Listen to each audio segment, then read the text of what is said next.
on vient de voir à l'échelle de commune, ils mettent des poubelles en travers de la voie.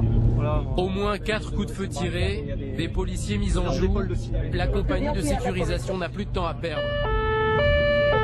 Les bandes de Bondy Nord et Villemomble viennent de se croiser et le drame a été évité de justesse. Au milieu de la chaussée, ce bus de la RATP a reçu plusieurs impacts. Pas de blessés, mais ceux qui étaient visés sont toujours à l'intérieur, bloqués par la police. La bande de Bondy Nord, presque au complet. Bondy Nord, cousin. La nuit, on est les plus forts.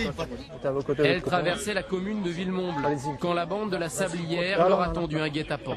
En fait, il y avait, je sais pas, peut-être une vingtaine ou une trentaine de personnes qui sont arrivées, qui sont sorties de tous les coins, cagoulées, avec des armes, et puis c'est parti, ils ont tiré, ils ont chuté, quoi. Ils ont essayé de bloquer le bus, et moi ce que j'ai fait, c'est que j'ai essayé de fermer les portes au plus vite, et puis j'ai accéléré, quoi. Tant pis, hein. Pour la police, les deux groupes s'apprêtaient à s'affronter. Certains membres de Bondy Nord ont jeté leurs armes avant d'être contrôlés. La situation est tendue, la bande de la Sablière est toute proche.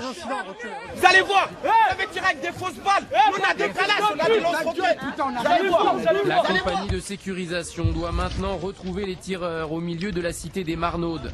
Les suspects contrôlés disent n'avoir rien vu, mais certains sont interpellés. L'un d'entre eux aurait été repéré par la police au moment des faits. Ils ont assisté à la scène, ils ont été eux-mêmes mis en joue par un individu avec une arme d'épaule, a priori une arme de chasse de type fusil à pompe. Au cours d'un contrôle d'identité, il a été formellement identifié comme étant l'individu porteur de l'arme. En tout, on compte 6 interpellations. Les relevés de la police scientifique diront si certains ont des traces de poudre sur leurs vêtements ou les doigts. Hier soir, ils étaient placés en garde à vue pour violence volontaire aggravée.